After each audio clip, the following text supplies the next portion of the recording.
episode for Mise Iveragh. I'm joined by Florie O'Leary, and thank you for joining us, Florie. Okay, I think so. Now, I have a tough time asking you who you are at all because we're related ourselves. But tell us a little bit about who your family is. Oh, my family as well. I was born and reared in Hayada, Port McGee, next door neighbour of ours. That's right. I was born the 27th of May in 1944 and christened Port McGee Church the following day. They didn't hang around in the days waiting around. Yeah. So we're we'd be about fourth or fifth cousins, I'd say, Florie. Yeah, fourth, I think. Yeah, fourth, that's yes, right. Yeah. So that was the way. We were next door neighbours.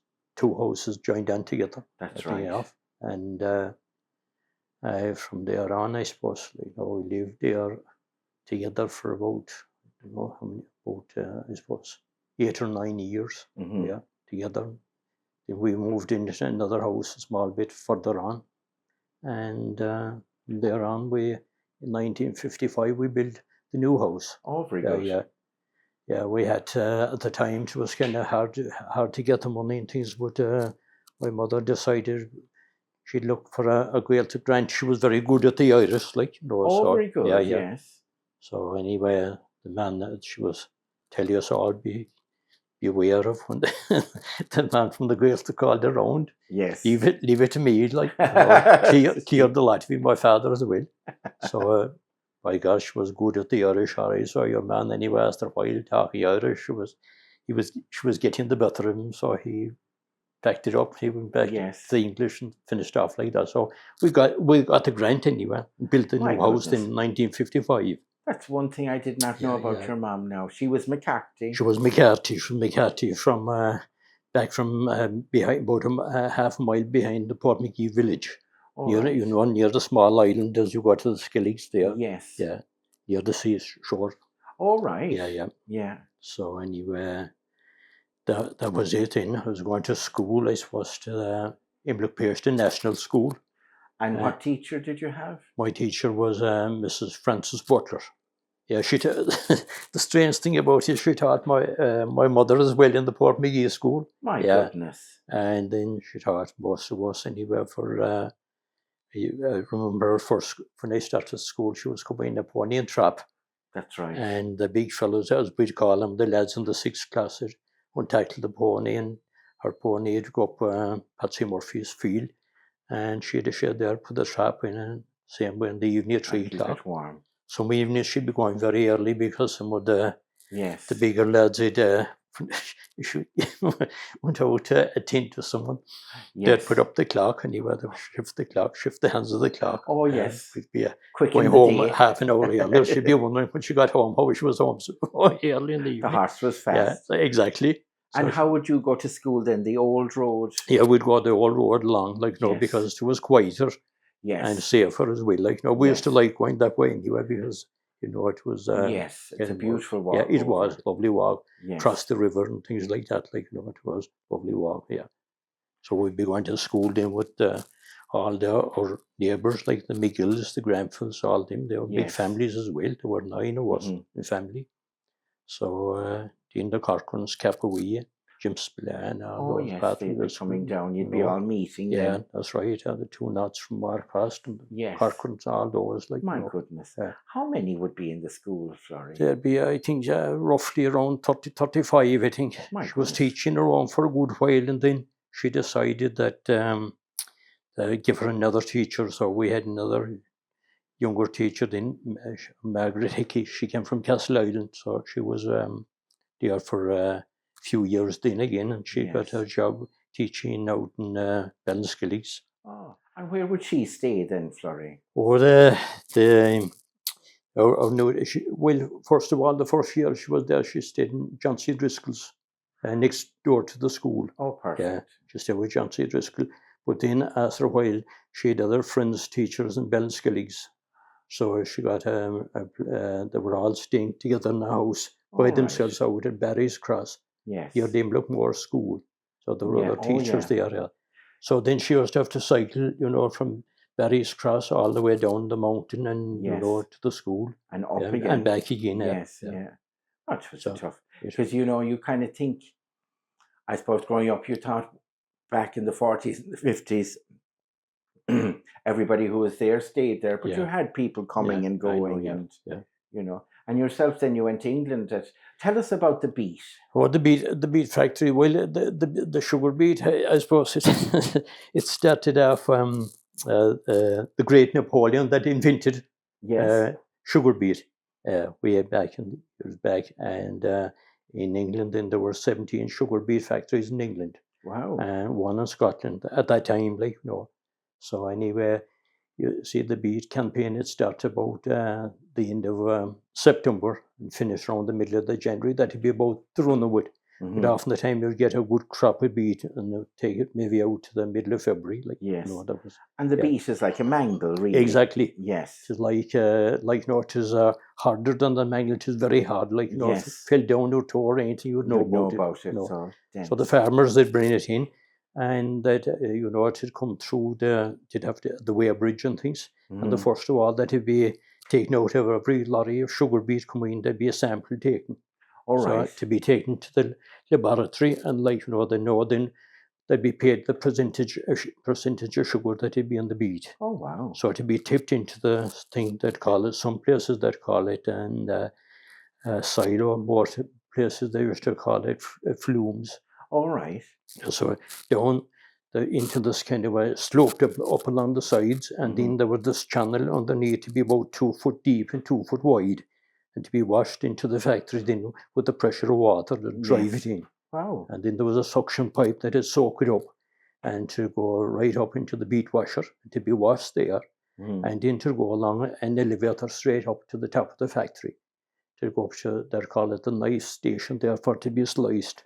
So the beet in it come out like a spaghetti to be in long thin slices like laces, and that would be pressed. Then the juice would be pressed out to it.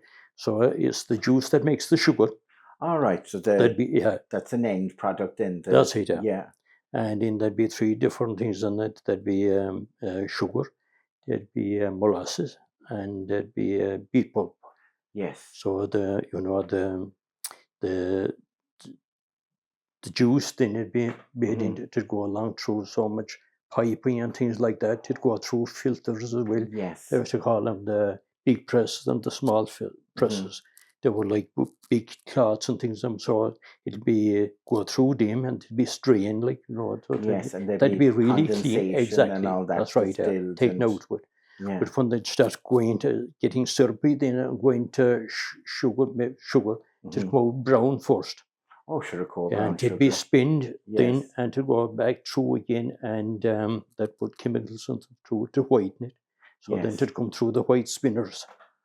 Jeez. And from there, to go from there then into the, you know, the pan floor to be boiled again, the pan floor, and they drop this big pan of sugar down, like, you know, and to go through the white spinners, and then to go from there into the granulators. My goodness. To be granulated. The granulators were light dryers to dry it out. Wow. And that's the sugar we put in our tea. Exactly. Go through then to be bagged. Some of the bigger factories in the silos.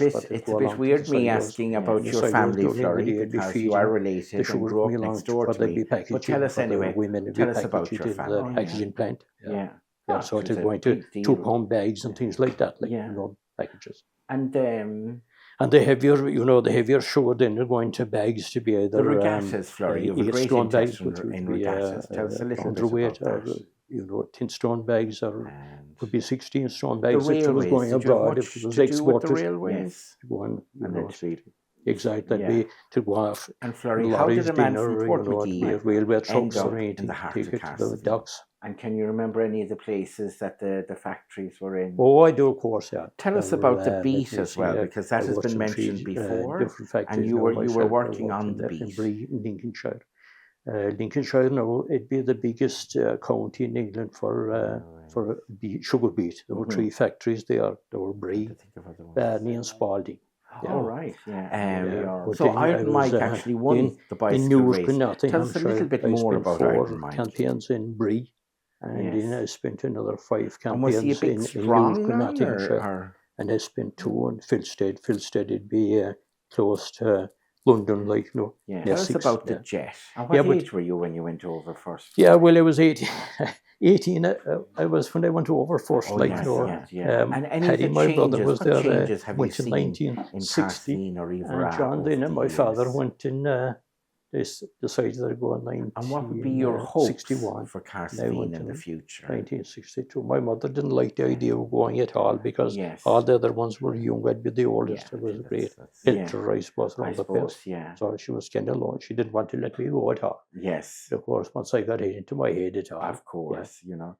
And it must have been a huge change going from Regattas to... It was, but it didn't bother me much at all, you see, because with my father going and the two lads going, they were older than me. I got plenty of advice before I left the house at all.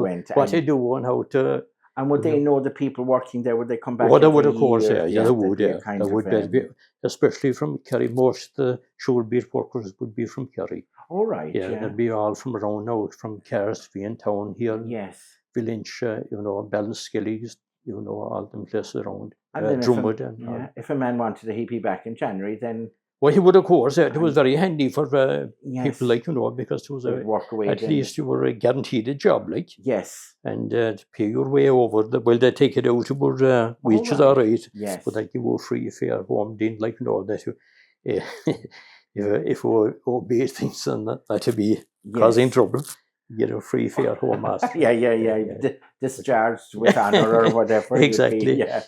And you'd have to behave yourself. That's it. Were you kind of staying at the plant as well? Well, we're staying in the hostel. All right. And the first thing you'd be handed that time now, it was back in the 60s. It was very much like being in the army. You would get a mug, fork and knife and spoon and things like that, and take it to you'd get a book of tickets as well. For dinner, breakfast, and supper, and give them in at the canteen, and you know you get like the mining in Australia. Something like that. It's They're just brought in and they're kept, and they're and it's probably easier to keep everyone. It was everyone happy. Yes. And how did the Portmagee man end up in Cahersiveen? Oh, the Portmagee. I'll tell you. This place where I'm living now, it was the shop. We used to always do our shopping. And after the time, my mother sent me in evenings to do a bit of shopping. She gave me a list and bring here. Willie Goggin was the one the shop, but he nearly had everything that we want, really. Like and I'd come in, I'd just give Willie my list, and I'd head up for Connie Burns's getting ice cream, which was very nice after the road in. So anyway, I'd come back down. Willie'd have everything ready for me. Fantastic. And he chatted away to me about football matches. He was a great sportsman. He loved travelling to games. And we're right across the road, So anyway, that was fine then. And I suppose when I was a few years in England then, and when I was saving a few pounds and things, I was thinking about putting something together, a house, or maybe I could have bought maybe a small farm or something like that. So anyways, I heard someone saying and that Willie was asked to move into Dublin, like, you know, and that is strange. And that was about 1973 now. So, I was wondering, because Willie was doing great business and everything. I was thinking about it, you know, would I go about it? And I did. I went about it. So they told me, Maureen Curran, Willie's wife, told me, she said, it was sold. She said, sorry, you know what, it was gone, pity. Like, you know, because they knew me fairly well and everything. Yes. So I was working in the beet factory anyway at the time, and next thing, I got a letter back from Maureen that it was your man that had a deposit on that he had pulled out or something. I don't know. Maybe he couldn't come up with the rest of the money. I don't know what happened anyway. It fell apart anyway. So anyway, I said to make an offer anyway. She answered back anyway that I might have to go a bit higher on my offer anyway. So I said, I was saying to myself, I was happy enough with it, but it was going, but I thought to be better if I could get it as cheap, because I hadn't a lot of money, just maybe about the bare amount to get it. So that was fine anyway. She wrote, it was all letters that time, there was no phones or anything. Of course. But anyway, she wrote back to me anyway, telling me that my offer was accepted and everything was right. So anyway, as soon as the beet campaign was over, I came home. Yes. So first place I made off, and he was a solicitor to get it all signed up.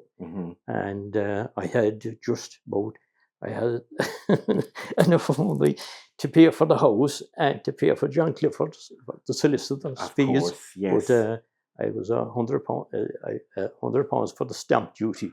Of course, so that was my mother gave me the £100 anyway for the stamp duty. So after a couple of weeks around celebrating things, I headed back to England again. After about 3 or 4 weeks anyway, when I got a few pounds again together, I put it into an envelope, the £100, sent it back to my mother, and I said to myself, I had empty pockets. Empty pockets, but at least I was starting from scratch again. Fantastic, but I had that much done anyway. Oh God, yes. But it is a fantastic space for the GAA field. Well, it is. That's how that's what the most thing that I found about it, that it was deadly, exactly. Straight for what I wanted down near the football field, straight across the road. Tom's Tavern then as well. That's right, yeah. But that wouldn't have been very, very handy. Yes, yeah. It was near everything, like. Actually, I suppose the street was quite alive back then. Yeah, that's right, it was, because you see at that time, it was different. You had 4 forges in the town. It was all horses and carts at that time, donkeys and bicycles. And where were they in town then, Florie?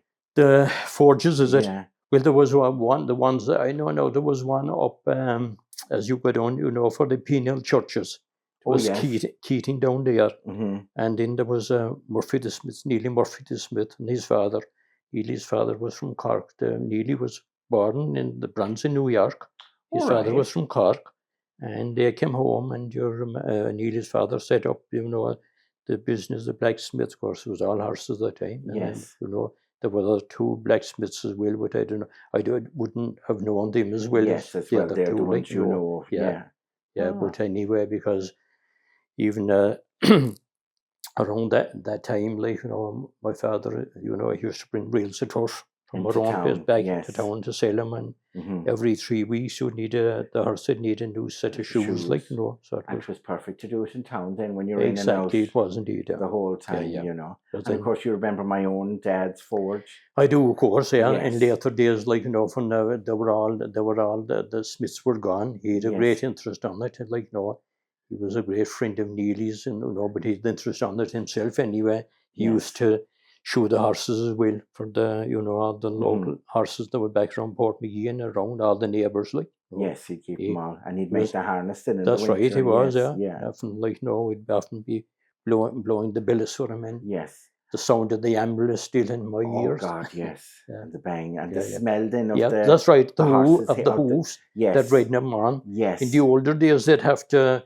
The shoes would come made at all. They'd have to make them up themselves. Yes, and there'd be that long piece of a steel bar, put it into the furnace, into the fire, and they start turning it in around. Yes, of course, you'd make the holes for the nails and everything to drive it on there. And what I see now, Florie, they have rubber shoes for horses. Is that right? Yeah, I saw them there somewhere now. Yeah, but I don't know what grocer would make of that now. Yeah, they've them in England as well. They are plastic for the race horses and things, but I don't know. I don't know how they'd.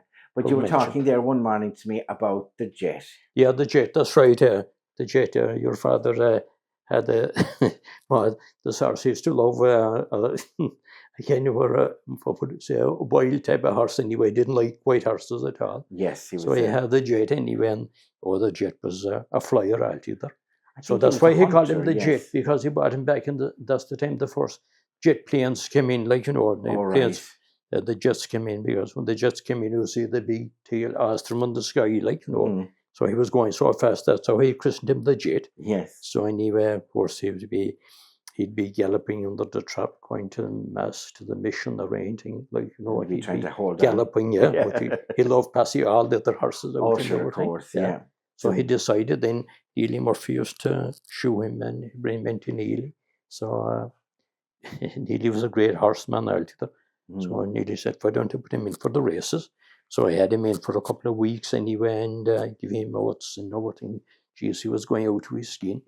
So down in James Lynch's, they had a field there called the Stable Field, like, all right. In the old days, they'd gallop all the horses there around the place. They'd bring them there to gallop. And Portmagee? In Portmagee, down near the sea. Oh, very good, yes.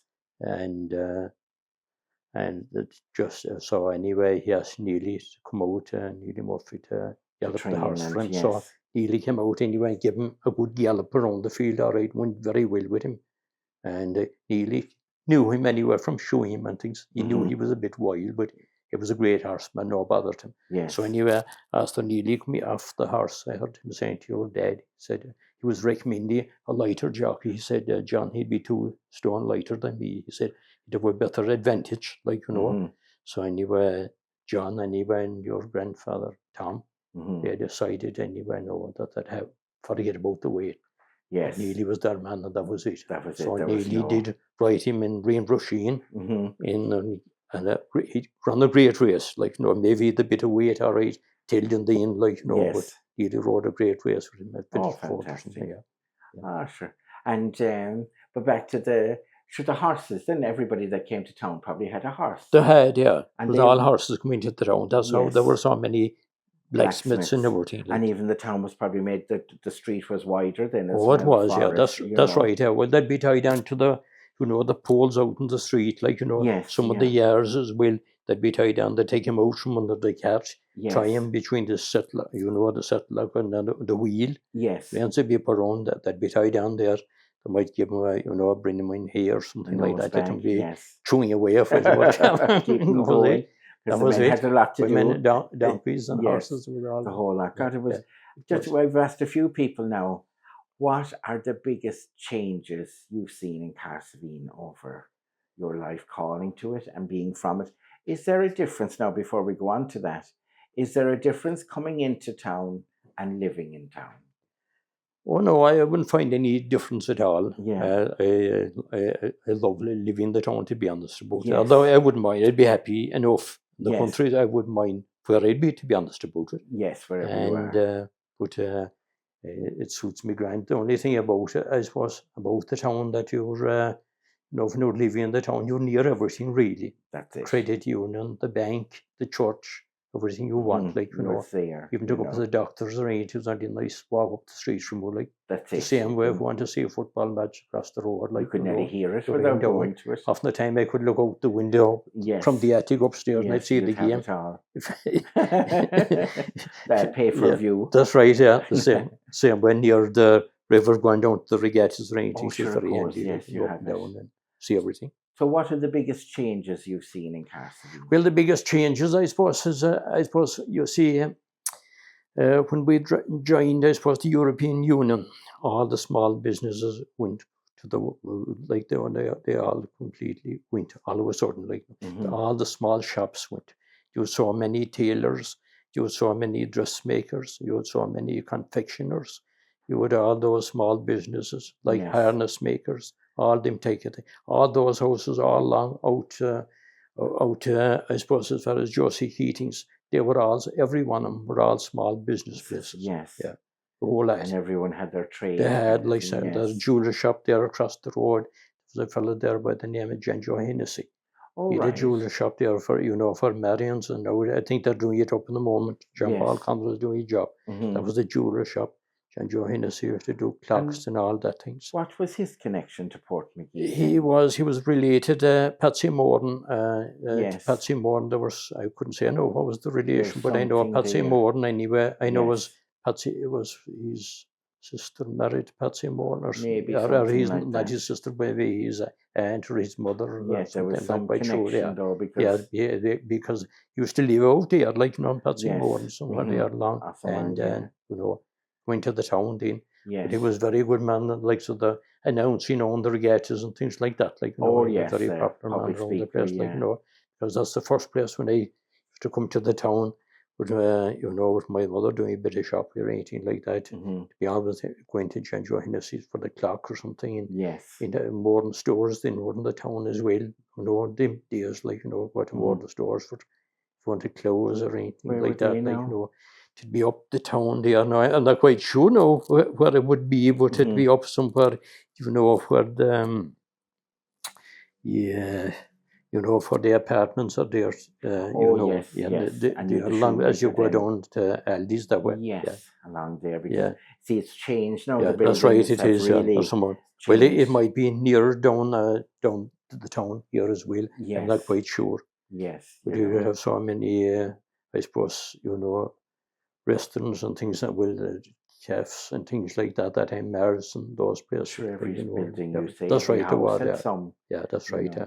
And it's true, actually, everything is kind of yeah, that's right. dragged away. You see, all them small businesses went to the big canvas supermarkets, then come in and started off first, I suppose, with Spar and, yes. and then to those other ones, like, the Centras, and, they were all coming in, Super value they were then. coming into, like, into Aldi's now today, like, Yes, yeah. so not, and it not. It's great, of course, there's a great selection there, all right, like, yes. but, but only, because even in town, even like growing up in the 70s, it was a lot busier and there was a lot more little. Oh, it was, of course, it was, but it had come by that, I suppose, after 73, it completely changed. Yes. Because it was my head to start business. I was away several times, myself and Hannah, and half the time I thought about one time when I was working, I worked after coming from England first. I worked in Clare and Moneypoint for 60 years. Oh, yes. And she was thinking, like, Hannah, about that boutique. It became a nice, handy business for her. So we were lucky at a boutique and Kilkee and Clare, like, they were telling me and all. They would give us all instructions, like, help us out where we'd get our stuff and everything in Dublin. So yes, but you need all the people, that. you need the around that time, then again, another couple before we got around to it, and there were two more boutiques opened in town. They're gone since then. That's it. You'd be so you have to hit while the iron. That's right, exactly. Yeah, but we're kind of lucky anyway. I don't think anyway. Yes, have made Sure, that's it. You just never know. And what would you like to see in the future for Cahersiveen and Iveragh? The future, let me see now. Was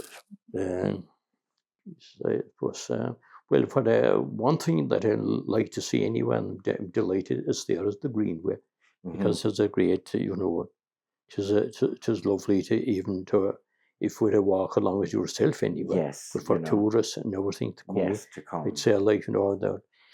Well, I suppose for anything here, it'd be a line of tourists anyway, to get as many tourists as you could, like, into the place, like. I'm guessing, and I suppose there's a lot of other things that it'd be probably needed anyway, like. Yes, but that'd be the main thing. It would, and it is great to see. It is. I have to walk it myself now. Yeah, it is. Like, you can imagine when it'd be coming over the Iron Bridge below, because I'd often go down there for a walk myself, like, it'd be lovely. Go over there, to go over the water side and go up there a bit, or to even go down to Renard for a walk, like. It'd be great for everyone anyway, for kids coming to the school and everything. It's like back to school. It's like back because it'd be safe as well from coming up, like. It's like the old road back to that's school. right, yeah. And I think, the school in Glenbeigh now, Cian O'Connor is up there. Yeah, I think he was saying they'll have a special way in for the children. Yeah, I know, yeah. From the Greenway. That's right, of course. From Glenbeigh, you could walk that's to right. school, It's very safe. Like, you feel safe. Let him go to school. That was cycle if they wanted to. Like, there's only a bull or a ram. That's right. Yeah. It is. The regattas. Tell me about the regattas. Oh, the regattas. The regattas. The first I can remember of the regattas, it'd be back in 1954. Yeah. My father, like, from we were growing up, sitting around the table. My mother was a bit disgusted with it, because to be all sport anyway, that was talked about. Of course. My father was a great sportsman, hounds, hunting, dry hunting, whatever, football as well. But the most he was interested was the regattas. So anyway, he'd tell us about races that pulled and everything. So anyway, there was that time, of course, it was all horses at the time anyway, and there used to be a race horse races in Cahersiveen, of course, always, like, then there used to be races in Wadsville as well, and Skellig's on the beach, Skellig's. All right. Yeah. So anyway, at that time they had salmon seines fishing in Skellig's Bay. So anyway, they decided after the horse race that, the regattas were gone out after the fishing finished, like, seine boats were gone and things like that. But they decided they'd have this seine boat race anyway, because they had 3 seine boats in Skellig's at the time, and they decided they'd have this race anyway after the regattas. as the horse race that have this same boat race, yeah. So anyway, the evening of the horse race, anyway, a very bad storm came or something, so they had to cancel it. So anyway, everyone was looking forward to this because they hadn't seen a same boat race or a boat race at all for years. So anyway, then they decided in Portmagee and Cunnickeen, I think, Ardcast, they decided that there were two Skellig's crew to compete anyway in the same boat race. So Portmagee then, and a few from Portmagee and Skellig's and Cunnickeen, they decided they'd put out a same boat as well for the race, but when it was cancelled anyway, they forgot about it and they were all disappointed. Yes. So they decided then that there was a regatta in Portmagee, and November's day, and the weather was very bad at the time. So they had the same boat race anyway, and as well they had regatta, and they had 2 punt races, 4-hour race, swimming race, and they had a marathon and a bicycle race as well, because there were a pile of bicycles at the time. So the man anyway that you never guessed this, the man that won the cycle race in Portmagee, he went on to win the Rostalton afterwards. Mike Murphy, the Iron Man. Yeah. My goodness. It was his first race winning. My goodness. Yeah. He was to cycle back from his own place outside in where he was living, outside Bahags, to Bornamona, and he was a great cyclist altogether. So he won it, and he was second that evening as well in the marathon. Jesus. So anyway, with the same boat race then, Cunnickeen brought on one of the boats, the same boats that in Skellig, that be the salmon boats now would be a bit shorter, all right, and the same boats that be about maybe 29 foot or something. So they brought on one of them anyway, and Cunnickeen, they got a few fellow from our cast as well, and they're same boats. So then Skellig's their own, the Fitzes and the Barrys, and all those, they had their own boat as well. So Portmagee then had the Assumpta, and Portmagee crew and Valentia crew had they were mostly Cahersiveen, back inside Portmagee. So they had there were 4 sailboats there anyway. And the day turned out a fabulous, beautiful day altogether. And the sailboat race started anyway, and Cunnickeen, I think, went out a bit in the start, and they broke an oar. So anyway, they fell back then, and Skellig's and Valentia, Cahersiveen crew, they had a great race altogether, like those hell for leather all the way. Yeah, jeez. But Skellig's won it anyway, and Valentia were second. Then there was a great race for second place as well between Portmagee and Cunnickeen. Yeah. And that was in 54? That was 1954, yeah, that's right, yeah. God. And a marathon in Portmagee, now you wouldn't think... That's right. Yeah. Jeez. Yeah. And the marathon, the marathon was the last race in the evening. They had a donkey derby there as well. Of course. Paddy, my brother, won the donkey derby. Oh, wow. And John was second. John was second. The donkey derby. And that's how the regattas kind of took off. Yeah, the regattas took off after that then, because that evening, Mahoney's and, I suppose after the race and everything, that time they'd be drinking maybe for a day or two afterwards. Sure, so they decided anyway that they were talking on the pub, that they decided that challenged the 32 counties of Ireland for any fishing crew or a rowing club to take him on. They were very good oarsmen, at the time. Yes. And there used to be great rivalry between themselves and Skellig, I suppose, when they got into the pub afterwards. There was a bit of a battle on. So yes. I decided anyway, so Dan Donoghue, they call him Dan the Gunner. Dan was there anyway, and Dan wrote it on a bit of paper anyway, put it on the published it the following day. It was all in all the papers the following day. They took up the challenge first. They were crew from Waterford. All right. And then Skellig took it on as well, So anyway, I think a couple of months before the race, anyway, the crew from Waterford pulled out because they didn't understand the type of boats they were Oh, yes, yes. So Skellig went on and they built this new boat. They called her the She Guia.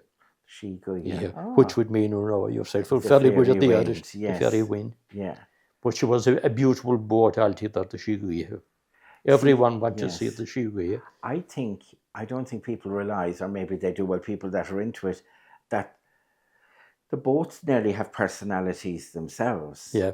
The boats and who made them and who was in them. It's not just the crew, but the boat is nearly 50% as well. That's right, yeah. Yeah. It's like how it goes in the water, is it? Yeah, it was, yeah. But it was like, it was like a thoroughbred against Northern horse, like, you know, the race, the Skelligs, like, you know, the science of it, with a new boat, a beautiful boat, altogether light and everything.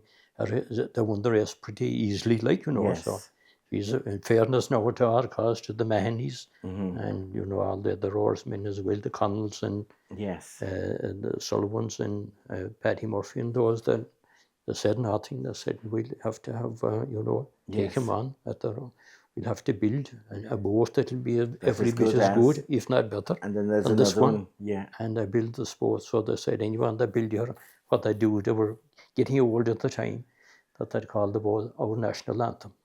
So there'd be just, they said there'd be one race in it, and that was it. Yes. If they could beat them, very good. And if they couldn't, that was it. That was it, yeah. So anyway, the race went on 1950. This was 1956. Yeah, the Shiguia won the race in 1955. This went on 1956 in Villeneuve. And the two boats, like, you know, they were equal, all right, like, you know, they were built for leather at it, like, you know, so eventually, anyway, they were closing, even though there were only two boats in the race, and there was plenty of water there. The two boxes that kept closer and closer, they went foul, so the foul, they just couldn't free him when they went foul. And that was the committee board went out and they brought him in, and they decided then anyway that they put up the race in Portmead for him. So anyway, they did the two boats had it again, and it was very close in Portmead. So anyway, our cast got the better now, and the Skelligs this time. Yes. So that was it. Then so that was it. They were happy. They were happy. Yeah. And the hounds then as well. But anyway, then from there on, then the regattas kept going, like, you know, from there, which was a great. Which was great, only for that. Could have but at that time now, on the same boat racing, to be all boats, the rules were you have to have a boat that carried a seine. And a seine was a big fishing, you know, a big fishing net altogether. Oh, you'd carry that as well? You know, the boat that would be racing with, like, you know, they'd have to be boats that carried a seine, like, you know, there was a, you know. So it couldn't be lightweight There couldn't be boats now that were built for racing. Yes, like that. Like, no, they had to be the working so type. They came up until about 1969, then, so that was... Wow. So the boats have been adapting as well. They have, that's right. And evolving. Are getting better all the time, like, you know, it was like anything, lighter, I suppose, and lighter. Yeah, sure, that's it. And then they would never need a net. That's right, that's true. And the 4 oars were part of the fishing. That's right, the 4 oars, well, they'd have a different type of net in them. There'd be a lighter type of net, like, you know, that wouldn't be as big, heavy. The seine was an awful big, heavy, and you could be for hours boarding a seine, like, you know. Yes, and trying to... And the hounds then as well, we were all our crowd. Oh, that's right, Josh. It was all hounds. My father hunting they'd hunt maybe 2-3 days a week, like. Yes. And the first thing every Sunday morning, they'd be out early. They'd come into the 8 o'clock mass here in Cahersiveen. That's right. Our own place, and cycle in and cycle home, and if you go way back into the glen, way back to, you know, way back in Skelligs. Yes. Lives way back there, you know. So, you know, there's often the time they might go a couple of days during the week as well, hunting, like, you know. And then the drags, then the drag hunting, there was commotion. That's right, And the running in when they crossed the crossings. That's right, the crossings there, that's right, the road and things like, you know. So, like, you know, they were great, I suppose. Them times, they were great ways to get out, great ways of socialising. Yes, socialising, and great interest as well. Keeping fit. Because nearly everyone had a dog, like, you know. Yes. They were all out and about. So Iron Mike won the race in Portmead. That's right, he did, yeah. He started off from there. Tell us a bit more about Iron Mike. Mike, Mike was, I suppose, like, a very fit type of man altogether, like, He went to England in later life when he was finished, after winning the Rastalton and everything. And he was bricklaying in England for a bit, and he went to Germany. Then he was working in Germany for a few years, like, I didn't know that, yeah. He was, but anyway, like, he seemed to be super strong, like. Oh, he was. That's like he was. I think he was doing something weightlifting. Was he in a circus or something like that? I think wow! He was for a while as well. Like, yes, so he was very fit man. Like, and was he a big bulky man? No, he wasn't that big man at all. Like, yes. he was, but like, he was real passionate about cycling. Like, yes. Often the time, I reckon, when his dad and mom would be at hay in the fields, he'd cycle around the field with a bicycle and,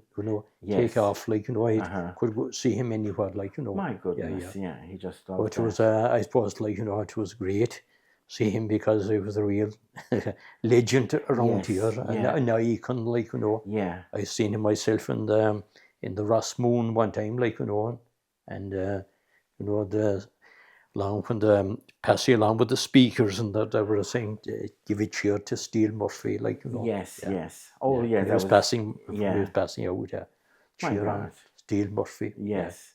And he, like, he wasn't, he didn't have an up-to-date bike or latex or what is it? No, he was not at all with that, like, he could, as well as a racing bike, he'd be just as good on an ordinary bicycle, like, It's amazing, yeah. And the railway then, Florie, did you have much to do with the railway? The railway, there's, like, we'll be talking about the Greenway today, and it's going on for, I suppose, it's going on now for the last 3 years, I suppose. I suppose about that. And it's the railway is 26 miles from Killaglan at Renard Point. Yes. It was built in over 3 years. Really? That was fair going 3 years. The first side was turned in 1890, and it was up and running in 1893. My goodness. There were 273 men working it, and the wages they were getting were 2 shillings and 10 pence a day. Jeez, and they were all local people. Yeah, that's right. Yeah, they were local people. There was where we living behind Michael Murray, we used to call him. Like, we got his farm in later years. Murray's we'd call it. Murray, he was living or working in the railway. My goodness. Worked on the railway. Yeah, and there was 273 like working there. They did built in 3 years, 26 miles of it. Yeah. And the viaduct and the whole lot. Yeah, they did big doof when it opened, that fog hardens and everything, and buntings up and everything. Like, my God. And then it all finished up then, and it was lovely to see it, because often the times when they'd be watching matches below, you would see the firemen shoveling coal into the engine, passing by down to Renard. You would see the smoke. The first thing you'd see, go down waiting for the train now to come in at the railway station. The first thing you'd see, the smoke coming down round Kells. Steam engine, like, steam, water and coal. And then it all kind of finished up. Then it was sad to see it go in 1960. Through the whole country, there's so many places that lost their railways. People there now, they went off on the ghost train to football, the All-Irelands to Dublin and things like, And that's travelling from about 7 or 8 o'clock in the evening till about 7 o'clock in the morning. And that was an ordinary train, or was it like? It was an ordinary train, the ghost train, to go all the way to Kingsbridge, they'd call it that time, like Houston Station in Dublin. All right, Oh, geez. And it was, but it was the idea that, but it was starting above, then coming down. That's right. But because it was just this would be put on the special for the All Irelands, like things. Yes. Because most times when you get the train from Cahersiveen, you would have to change it far and forward. All right. Yeah, you get the Tralee train, then get on the Tralee train and Kilharney and straight to Dublin. Like. Oh yes, so this was just from. It was indeed. Would you be going through the whole night? Oh, you would, the whole night, and so many stops and everything. Got to be some sort of racket going on there. I'd say to be some.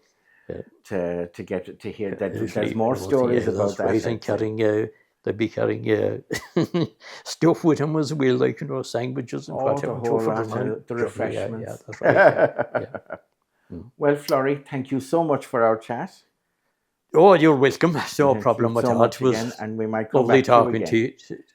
Thank you so much.